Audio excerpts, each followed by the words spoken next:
Jésus lui fit cette réponse. Il est dit, « Tu ne mettras pas à l'épreuve le Seigneur ton Dieu. » Ayant ainsi épuisé toutes les formes de tentation, le diable s'éloigna de Jésus jusqu'au moment fixé. Acclamons la parole de Dieu.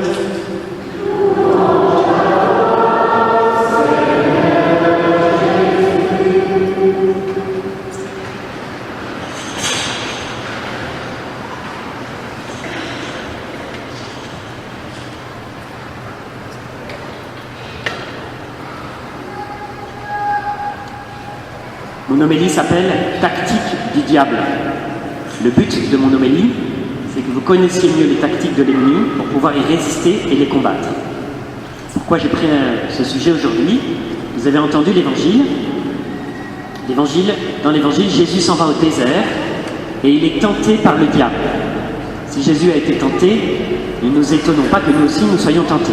C'est normal. Par contre, Jésus a été victorieux dans les tentations et il nous apprend comment être victorieux. La vie chrétienne est un combat. La vie chrétienne est un combat contre le diable. Ce combat a lieu au-dessus de nos têtes, entre les anges et les démons.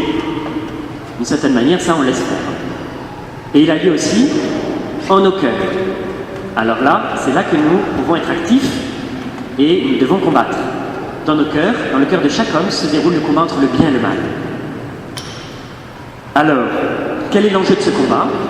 Le but du diable, c'est de nous couper de Dieu et de nous couper des autres. Diable, diabolos, ça veut dire le diviseur. Il va donc nous diviser les uns contre les autres et il va nous diviser en nous coupant de Dieu. Son but ultime, c'est de nous couper définitivement de Dieu.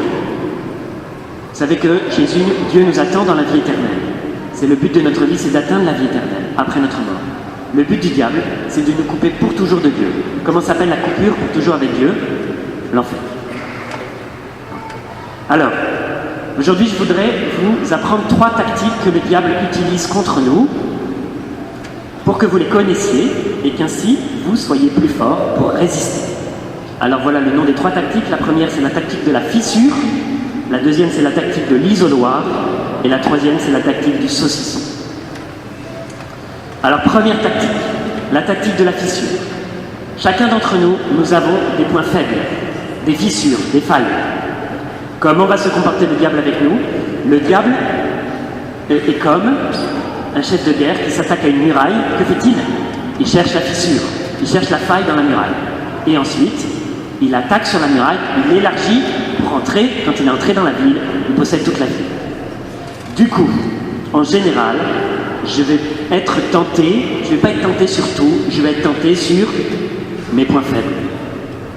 J'en ai peut-être pas 36, j'en ai peut-être 1, 2, 3, et c'est là-dessus que vont venir toujours les tentations et les mêmes tentations. Peut-être, du coup, il va falloir que je résiste sur mon point faible. Si je tiens bon sur mon point faible, c'est bon, tout va tenir. Vous voyez? Ça peut être par exemple la gourmandise, ça peut être la jalousie, ça peut être la paresse, le point faible, ça peut être les excès par exemple de boissons, ça peut être l'impureté, ça peut être la recherche, l'amour de l'argent, la recherche de la gloire. Vous voyez, chacun, du coup, doit se poser la question, quel est mon point faible? Quel est le lieu de mes tentations? En général, deuxième chose, le scénario des tentations est toujours le même. Le diable est répétitif. Du coup, on va se poser la question, à quel moment je suis tenté? À quel moment de la journée? Est-ce que c'est le matin? Est-ce que c'est le midi? Est-ce que c'est l'après-midi? Est-ce que c'est le soir avant de me coucher? En général, quel est le moment de la tentation dans la journée? Ou alors dans la semaine? Est-ce que c'est pendant les jours de semaine? Est-ce que c'est le week-end? Est-ce que c'est le samedi? Est-ce que c'est le dimanche soir? Dans l'année aussi. Est-ce que je suis plutôt tenté pendant les vacances? Ou alors plutôt tenté en dehors des vacances? Ou alors l'été? Ou alors l'hiver? Vous voyez? Parce qu'en général, ça se passe toujours un peu au même moment. Quelles sont aussi les personnes qui m'entraînent à la tentation pour que je les repère? Quels sont les lieux? Est-ce que c'est à la maison? Est-ce que c'est au travail? Dans quelle pièce? Est-ce que c'est dans mon bureau? Est-ce que c'est dans la cuisine? Est-ce que c'est dans mon salon? Est-ce que c'est dans ma chambre? Quels sont les objets qui peuvent m'entraîner à la tentation? Est-ce que c'est mon ordinateur? Est-ce que c'est ma cave à vin, aux bouteilles? Ou est-ce que c'est ma télé? Est-ce que c'est mon téléphone? Vous voyez? Bref. Du coup, l'arme, pour lutter contre cette première tactique, la tactique de la faille, de la fissure, c'est la connaissance de soi. Une sagesse spirituelle qui fait que je me connais et je sais sur quel point je suis faible et comment le diable va faire pour me tenter. La tactique, ça va être d'éviter les lieux dangereux, de se garder sur ces failles. Vous voyez, face à la tentation, il ne faut pas faire le fier, il ne faut pas fanfaronner en disant tiens, je vais m'approcher de la tentation mais je ne vais pas y tomber. Là, c'est le piège facile, on finit par y tomber. Voilà. Ne pas baisser la garde. Deuxième tactique, la tactique de l'isoloir. Vous savez ce que c'est l'isoloir, hein? C'est le moment où on va tout seul avant de voter. Que fait le diable? Il nous isole. Il nous fait croire qu'on peut s'en sortir tout seul. Et lorsque nous sommes seuls, nous sommes plus vulnérables et il va nous faire tomber plus facilement. Un chrétien seul est un chrétien en danger. Alors, il peut nous isoler par le haut. Par le haut, c'est par nos succès, par nos réussites. Plus on réussit, plus finalement on s'isole, plus on devient orgueilleux, plus on pense avoir raison, et les autres tort, et finalement on se retrouve tout seul au sommet, et là le diable n'a plus qu'à nous pousser et on tombe. Deuxième tactique pour nous isoler, il nous isole par le bas. Il nous fait tomber par des échecs successifs, il nous isole, il nous divise dans nos familles, il nous divise avec nos amis, on se retrouve tout seul, de plus en plus triste, désespéré, et même on peut être tenté par en finir. Quel est le remède? Ne pas rester seul. Ne pas rester seul. Quelle est mon équipe de soutien spirituel? Est-ce que j'ai un petit groupe spirituel qui me soutient? Dans la paroisse, on a proposé des petits groupes qui s'appellent les fraternités paroissiales, dont le but est celui-là, vous voyez, se soutenir. Est-ce que j'ai des amis à qui je peux parler quand ça va mal? Même quand ça va bien. En tout cas, des gens de confiance, avec qui je peux parler. Est-ce que je vais voir de temps en temps un prêtre ou un conseiller spirituel pour m'aider? Du coup, le remède là, c'est en cas de problème, parler, ne pas rester seul. Parfois, il suffit de parler pour que la tentation se dégonfle. Sainte Thérèse, une religieuse, raconte que, à la veille de sa profession perpétuelle, elle a été saisie de tentation. Elle s'est dit en fait, je suis en train de mystifier tout le monde, je me trompe moi-même, je n'ai pas la vocation religieuse, je suis une menteuse, il faut que je quitte le couvent, et voilà. Et elle dit, c'est venu comme une tempête dans mon cœur. J'en ai parlé à ma supérieure, et juste, elle s'est contentée de rire, et le simple fait d'en parler a fait que ma tentation a disparu aussitôt, et elle a fait ses vœux le lendemain. Et donc parfois, quand on est tout seul, le diable, par notre imaginaire, se met à nous tenter d'une manière incroyable, et il suffit d'en parler à un ami sûr pour que la tentation disparaisse. Donc deuxième tentation, tentation de l'isoloir, remède, avoir un groupe de soutien. Troisième tentation, tentation du saucisson. Personne ne mange jamais un saucisson en entier d'un coup. Voyez? Si on veut faire manger un saucisson à quelqu'un, comment est-ce qu'on fait? On le découpe en tranches fines. Et une par une, on va les manger, et sans s'en rendre compte, on va manger tout le saucisson. Alors c'est ce que le diable fait avec nous. Jamais il va nous faire tomber en nous proposant d'un coup un grand péché.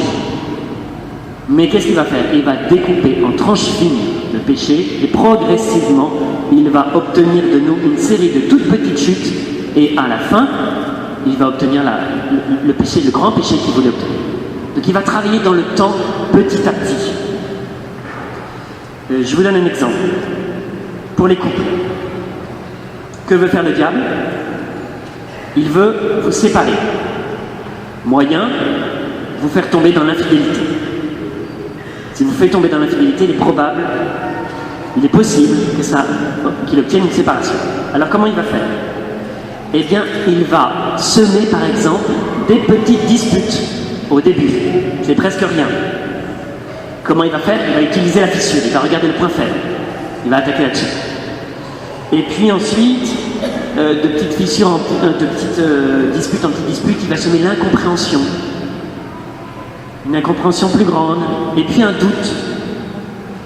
Le doute va être, en fait, est-ce que je me suis bien marié avec la bonne personne? Et puis, il va continuer Zut, il me manque ma dernière page.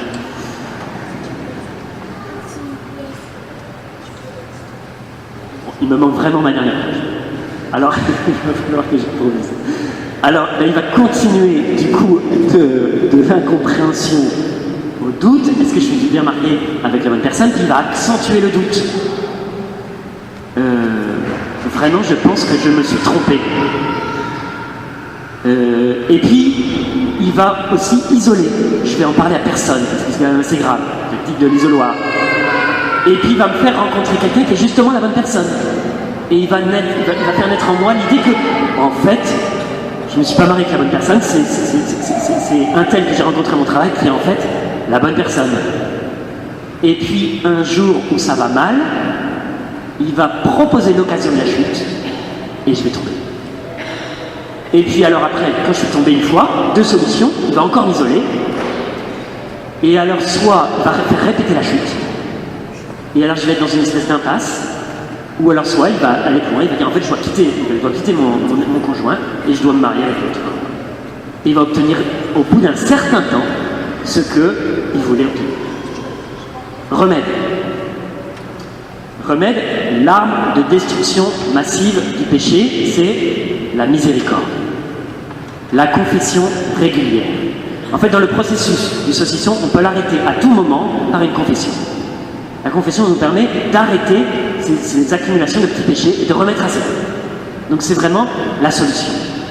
Pourquoi je dis que c'est l'arme de destruction massive du péché? Parce que Dieu fait du péché, le péché qui était justement le lieu difficile pour nous, le lieu de la chute, il le transforme en avantage.